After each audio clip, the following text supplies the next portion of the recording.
Hello, my name is Clay Hepler, and I have built a multi-million-dollar land flipping and development company. Last month, we locked up over $3 million of projected profit. And today, I'm going to show you why 98% of land investors are burning cash on marketing that does not work.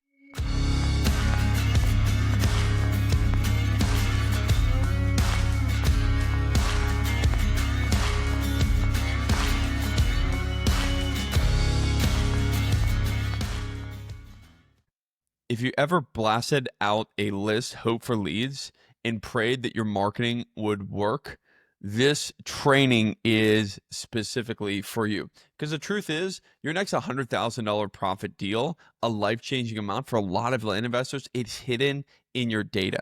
But you are too blind to see it, and I was too blind to see it even just a year ago. In the next 15 to 20 minutes, I'm going to walk you through the exact 5-step system that we use to increase our ROAS and go from a land business that's barely making any money to one that is printing cash. This is something that we hear time and time again today. Why land marketing is currently dead today and what we need to do, right? In the old days, 5 years ago, 10 years ago, you could just send out mailers, text calls, and get leads on a conveyor belt. Today, the land business is no longer like that. Data-driven campaigns is what is printing cash and creating 4 to 6x ROAS for my business and my clients' businesses. And I'm going to tell you exactly how we do that today. So as many of you know, the land model is currently broken. People are using outdated tactics. They're not tracking KPIs. There are no feedback loops. People are living in emotional, not logical decisions and spray and pray. So people are spending hours of their time every week, 10, 12, 15 hours of their time every week using public sources like Zillow, Redfin, and LandWatch in building out these campaigns in markets that don't actually have high velocity. So they send out lists to these markets and they wonder, why are my marketing campaigns not succeeding? Well, the core reason why here is because you are using public data that everyone else has, and you're not actually looking in and going deep into your data, which is going to be a theme today you will see. Another thing that I think that I see a lot of people messing up is they have vague, untargeted data pulling, right? People just say, hey, I'm just going to call Santa Rosa County in Florida, right? They're not filtering by the price range that make a good flip. They're not filtering by parcels that are within their acreage range that they can actually optimize for. If you have a 1,000-acre parcel, you are not going to respond to a blind offer or a range offer. So they end up throwing away thousands of dollars in each of their marketing campaigns because they don't have a good band of price range or they don't have a good band of acreage range. And one of the last things that they do, they're pulling parcels that are not buildable, that are too sloped, full of wetlands, FEMA floodplains, non-buildable. And if you stay until the end, you're going to see exactly how we optimize this so we can increase our ROAS. We went from 1x, 2x ROAS with one of our clients to over 5x ROAS in just 3 months by changing their targeting data pulling process. And if you stay until the end, you'll see that. So the problem here is people are wasting money on leads that don't make any money, right? Imagine that you are going into the rural parts of Oklahoma and you are trying to sell to a farmer a Prius. They have no use for it, right? They have no use for your services. But people seem to think that they just send more marketing, sell more Priuses to Oklahoma farmers who need trucks, who need large vehicles, and they're going to make it happen. Sure, one Oklahoma farmer might buy it every once in a while, right? Maybe they're a little bit, they like their Prius, right? They like the low gas mileage, but the majority of them are not going to do it. And that's what people do. They throw away their marketing dollars, their effort, their time because they have untargeted data pulling. Last thing is no feedback loop. Most people come to me, and I've made this mistake for years. I don't have clear KPI tracking. I don't have a clear feedback group. There's no attribution model for calls or deals. There's no KPIs whatsoever. There's no pipeline analysis. So you might track your KPIs, but you're not saying, hey, how does this actually inform my future marketing? They just spray and pray. They hope on hiring more people, sending more mailers, sending more marketing. And the reality is, because they have no feedback loop, what they end up doing is they scale a broken system. They don't know what's winning, what's not winning, and what's bleeding them dry. In a second here, I'm going to go into how to actually install this in your business very quickly so you can start to get wins in your land business. So why do most land investors still use these tactics, right? It's the comfort level. Of course, there is difficulty in change, and people feel very comfortable in doing the things that they've always done. But if your ROAS is decreasing, if your cost per lead is increasing, if your cost per deal is increasing, you have to look within, right, and change the front of the process. How we've always done it doesn't mean this is the right way to do it. Years ago, people used to think that eating fat was the cause of cancer and all other health problems. And this has been massively debunked. It took a lot of cultural research studies to show this. In our business, we don't really have that, right? We don't have the mainstream media telling us, hey, this is what's changed. But you can see within your business, your ROAS is decreasing. So we need to change things up, right? This is your call to do that. Number two, the data infrastructure. People don't, they buy lists from old data vendors without the filtering, the scrubbing, or enhancing them. They might have scrubbing or enhancing, but they're not using the right data vendors. And this is so important. The difference between good and great here is miles. It is a difference between building a business that makes 7 figures and maybe struggling to get a business in the mid 6 figures and having limited profit. And then lastly, they don't want to know the truth, right? It's like looking at your bank account, right? You look at your bank account and at the end of the month, you're like, man, I don't really have that much money in it, right? I remember those days. And that was stressful. And so I never wanted to look at that, right? But forcing yourself to practice the visibility of KPIs is the step to get you into your next stage in your land business. And this is what is needed at this point. So why is the right data more powerful than ever? Because again, we are not in the era of blasting, we're the era of targeting. And that will be the theme for the next 5 years in land investing, right? So KPIs that actually matter. Here are the KPIs that actually move the needles. We need to know what our cost per lead is. In a little bit, I'm going to go into the green, yellow, reds for industry standards for cost per lead, cost per qualified leads, cost per contract deal, average profit, and ROAS, so you can implement it right away and know exactly the KPIs that you need to be implementing into your business in order to take it to the next level. So the KPIs that actually matter here are the cost per lead. Of course, we need to know how efficient is our outreach. Our qualified lead is actually really important, right? We need to know of the leads that are coming in. Hey, if I get 10 leads a day or 15 leads a day, but none of them are qualified, there's a problem in the front end. The KPIs here, not only do they show us the health of the business, but they also show us what do we need to work on. It's like going out and doing a bunch of exercises and saying, hey, I have my running numbers are this, I can do this many pull-ups, I can do this many bench presses, and I know at this point where I need to focus my efforts on working out, right? At what part of my funnel? My cost per deal is really high, but my cost per contract is really low. That means we're locking up a lot of contracts, but we're not actually closing on them. So is that a TC process? Is that a disposition process? Is that a underwriting process on the front end? That's super important. And then average profit and ROAS are the levers that we can pull in order to scale this business, right? So I really like to track cost per qualified lead and ROAS by list, zips, and channel. Then we'll go into marketing meeting, my weekly KPI review a little bit later, but we like to clone the top 10 performers and then we cut anything above that 2x ROAS. Here's the blueprint. Here's what you've been waiting for. The 5-step blueprint data marketing system by the Landman, right? So number one is define the right markets, pull the laser targeted data, launch A/B tests, track the right KPIs, scale what works, and kill what doesn't. So we're going to go through this first. So defining the right markets is so important. Instead of using LandWatch, instead of using Zillow, Redfin, we use new software that we can analyze zip code demand, recent sales volumes, days on market, and velocity. We're looking for markets with high cash buyer activity and very low competitions. We want to find those Goldilocks markets.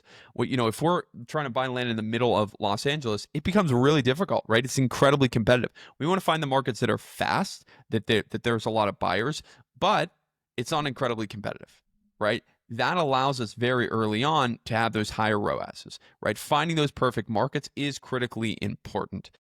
You'll see this is the first step of the process. So this is one of the most important steps. And I have Landstats here. If you look in the link down below, you can click the link and set up a Landstats account. I love Landstats. I think it's an incredible software. There's a plenty of other really good softwares out there as well. Land Insights being one of them. I have a lot of respect for the team. They have a little bit of a higher price tag. And if you're starting out or you're being price conscious, Landstats is an incredible alternative to defining the right markets. Sales volume by acreage bracket. This is super important. So number one, we want to find counties and areas that have at least 20 plus sold comps in your desired bracket. I define this as across the entire market. But for example, if you're looking earlier, trying to find properties like we talked about between $20 and $200,000 in purchase price, or if you're beginning $20 and $100,000, if you look in your specific acreage range, because that could only be between 1 and 5 in a specific market, and you don't have a lot of inventory there, that could be problematic, because what it means is there's not a lot of comps. It's harder to actually, when leads come into your system, to actually comp the properties and sell them quickly. It also makes it so that when you talk to brokers, it becomes more difficult. It really glunks up your process. But we want to know what's our sales volume by acre bracket, and across the county, we want at least 20 plus sold comps per year. We want a median price per acre by bracket. This is a little bit of advanced level 201, but if we have a 100 acre that's selling for 10,000 an acre and a 20 acre that's selling for 20,000 an acre, we cut the 100 acres up into 520s. We make that spread. We can pay market value. That's a really awesome subdivide arbitrage that we can use. So we can look median price per acre by bracket to see that. At the beginning, if you're a new investor, I don't really recommend you spend a lot of time on this. Really, the reality is finding those honey hole markets and targeting them and then getting feedback. But if you're more advanced, I put this in here for you. Days on market is incredibly important, right? So days on market, this is context dependent as well. This is county dependent in the general state. Of course, Florida is a very, very hot market.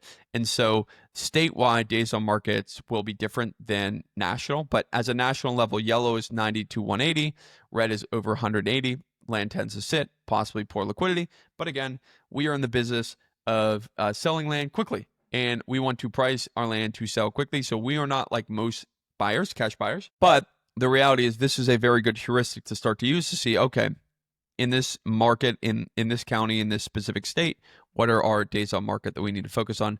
List to sale ratios. So you can go through, the discount, 20% discount, 10% discount. If you see a ratio between, hey, what are most properties listed for? If there's a massive discount, that does show an unhealthy market. So we want to be aware of that.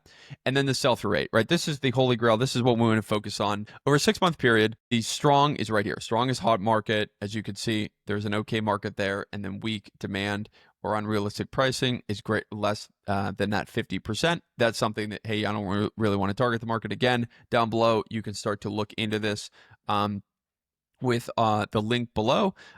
And then absorption rate, right? This is one thing that I love that Landsat has about how fast is stuff actually selling. You want to use these both. These are both kind of the most important thing. I added an extra bonus here so that you can have that competitive advantage. Not a lot of people talk about the absorption rate, but it shows how quickly inventory is selling. So you want to use this with the context of the greater days on market, and so you can have a really good understanding of what's actually strong, what's working in this specific market. All right, so we are finished with step 1. We're going to go to step 2. LandPortal, I think, is incredible with data. We use LandPortal to segment and scrub. We use it to remove wetlands, floodplains, and slope. We like to pull ownerships of 10 plus years. This is not needed, to be honest with you, especially when you're starting out. You want a lot of reps, but as you get more and more reps in, then you can use this to focus in. And if you're doing high volume marketing like cold calling and texting, I don't know if I recommend 10 plus years because that's going to really severely restrict your list, maybe 5, maybe 2. But this is the targeted data that we really like to see. And there's a link down below to sign up and go through a trial, and with 1,000 free exports down below. After we pull that data, we export it into REI Sift to stack and tag. But that right now is just for the advanced people, and you can set up an REI Sift account. There will be a future video for that down below.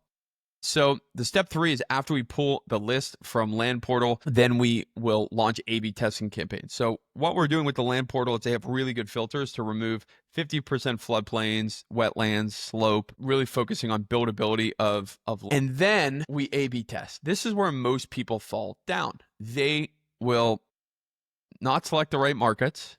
They will not scrub out using amazing software like LandPortal. They will not A/B test. And so they're stacking the decks effectively against themselves. So we love A/B testing everything. So when we send a mailer, we send 2 variations. When we do calling, we'll do different variations. If you're doing texting, different variations, right? So the mailing and calling are both here, right? So when you look at these 2 variations, a key point is that there's not a lot of differences. As you can see in the mailer, it's my photo. There's a pretty similar types of structure. Maybe there's a photo of our brand below. There's still letter of intent. It says my company information.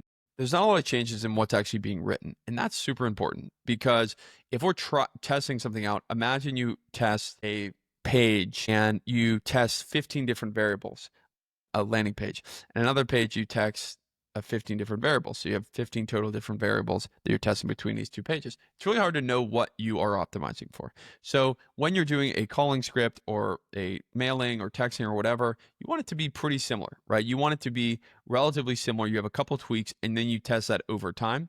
A lot of people will do neutral versus range. That's just a general mailing A/B testing. And I think that's an excellent thing to do. You could say, hey, what's working neutral versus range? Keep pretty consistent. Whatever you're writing there in the actual mailer, keep it pretty consistent. The outside of the mailer, keep that all consistent. But that's what we like to A/B test. We A/B test everything, and this is going to allow you to all these little nuances will allow you to get a higher ROAS. You'll go from maybe what you would have gotten, which is a 2.9 to a 3.8, just by doing these little nuance things. Next thing is tracking the right KPIs. This is what you've been waiting for. We talked about this earlier: cost per lead, qualified lead, contract, deal, and ROAS. Your cost per qualified lead, if you want to go really in, and this is some bonus, it tells you which list is the money printer, and your ROAS says, hey, where do I actually forecast? What I mean by that is the qualified leads is what matters more than the leads. So you might get a ton of leads from one list, but they're asking crazy, unrealistic prices. In another list, you might get really good, low leads, but very qualified leads, and you have more qualified leads, and that yields obviously a better result. So I remember a story when I was starting in Land first year. We sent 2,000 mailers to Florida. We landed 2 deals worth $25K each, so $50K gross profit off an $8,000 campaign, which is a 6.2x ROAS, right? I'm going to talk to you in a second here about a little tweak that we did with one of our clients that they went from a very low ROAS to 5xing it. We track this to figure out where did exactly this come from. We remailed the same zip code that this came from, and we just murdered it again. We got another deal. And if we didn't track all this stuff, we wouldn't have known this, and it would have prevented us from scaling. So here are some critical KPIs that we track in the green, yellow, reds for all these. We go leads per contract, leads per deal, cost per lead, qualified lead, contract, deal, ROAS. Now you can have texting in here, you can have calling, you can have direct mail, whatever you want to have. Then you can see there's some variation here, and there's some trailing periods of time. I want to talk about that right now. So T4 weeks is trailing 4 weeks. T3 months is trailing 3 months. For ROAS, for cost per contract, deal, we like to do 3 months. We've thought even about 6 months because of the cash conversion cycles are increasing slightly in Land, and it gives us a better picture. But these are, you can screenshot this, some of the most critical KPIs that we track. The left side column is yellow, left side is green, middle is yellow, right is red. This is where you know if you're on track or not for your critical KPIs. All right, so step 5 is scale what works, kill what doesn't. Alluded earlier to the weekly review. We want to isolate the top 10% converting audience, the 10% converting everything, the texts, the calls, the direct mails, whatever you do. We want to know what is the 10% best converting approach. And we do this in a weekly marketing review. So we have our different departments, whether it's direct mail, texting, cold calling, whatever you're using, come in a weekly marketing meeting, and we see what's working, which counties are working, and we double down on those, or which texts or calls or direct mail is working, and we double down on those in whatever your marketing channel of preference is. One thing I will say, I see this happen for my clients more often than not. they start a marketing channel, hear it on a podcast, and whether it's texting, calling, direct mail, RVM, whatever they want to use, and they do it for 3 months and they quit and go to another one, do it for 3 months, quit and go to another one, and then they end up coming to me and say, man, I need consistency in my business. And a lot of times consistency is just about saying, hey, I'm going to commit to whatever marketing channel is, let's say direct mail for 6 months. I'm going to commit to doing these 4 steps: A/B testing, pulling the right data, finding the right markets in this specific marketing channel for at least 6 months. This is a launch period. We call it the launch period. And the 6-month launch period is required to get any marketing channel off the ground. And at that time, if you have less than a 2x ROAS, right, you're not less than doubling your money, it just becomes very difficult to scale. So I'll give you a perfect example. We're doing cold calling. It took us like 4 to 5 months to actually start to make money out of cold calling, because you started this first month, you make a mistake. The second month, you make mistakes, you learn from it. You're tracking KPIs. Most people don't even track KPIs, so they don't know what's working or not. And then the third month, they're starting to get steam. They might get a couple of deals under contract first or second month, or second or third month, and then it takes them another 180 days or 90 days to actually close. And so that's why we want to give it a 6-month period, right? This is the old way versus the new way. The old way is I build buy a big list with no filters, no zip code logic, no list cleaning. They choose markets based on Zillow screenshots, gut feeling. There's a generic blind offer with vague pricing. There's no A/B testing whatsoever. They just send out 20,000 pieces of direct mail and they get one deal, maybe. I know people that send out 20,000 pieces and get no deals, and they end up getting a 1x ROAS and they burn out. This is essentially what I refer to as marketing roulette, right? You're stacking everything. If you were to build a perfect plan to not succeed, this is exactly what you do.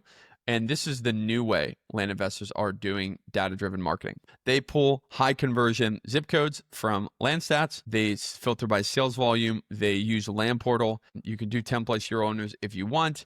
Like we talked about earlier, that depends on you. Out of state, remove wetlands, FEMA slope. They run it through REI Sift to stack, clean, and tag, which all these links to get this set up with discounts are all below for you guys. They send text or call strips, not generic. They send 10,000 targeted pieces, and they get 2 deals at $25,000 in profit each, because they're doing feedback, because they're tracking, because they're targeting properly. This result is a 5.2x ROAS, 5xing your money, right? You put in $1, you get 5 out. That is really good. And that allows you to scale. Now, because of the longer cash conversion cycles, being in the land business, it's more difficult to scale if you have a lower ROAS, like a 3x ROAS, even with that. And so I like to say peg it at 4 to 5x is kind of where you want to be in order to have a healthy land business. Anything lower than that, even though we talked about earlier, lower than 2x, kill it. Anything lower than that over a long period of time, you gotta do more data-driven marketing to stop guessing, start printing. So the old standard versus the new standard is here, right? This is the new standard: data, outreach, KPI, scale. This is your playbook, right? You've seen it. What are you going to do with it, right? If you're not tracking, you're not scaling. If your lists are broad, your results are going to be broad. Your results are going to be generic. If your follow-up's bad, your deal flow will be bad too. So I want you to go deeper this week. Map out your process against these 5 steps. Fill your gaps. Find one thing. Fix one thing this week. You want to audit your process. You want to identify, based on these 5 steps, identify the misses pieces, what you need to do. Apply one data later. Apply one later to improve. Test, track, and scale. Hey, look, we send this stuff every single week in Land Letter. So if you like this, if you got benefit from this, please rate, review, and subscribe. Leave a comment down below. Let me know what you want. And if you want me to go deeper in anything, I am happy to do that. But you can just take a photo. There's also a link to the Land Letter to sign up. You'll get our campaigns, our KPIs, marketing insights every single week. If you are serious about scaling, this is the #1 scaling newsletter on the internet, bar none, absolutely, without question. So until next week, we appreciate it. Please rate, review, and subscribe, and happy land investing.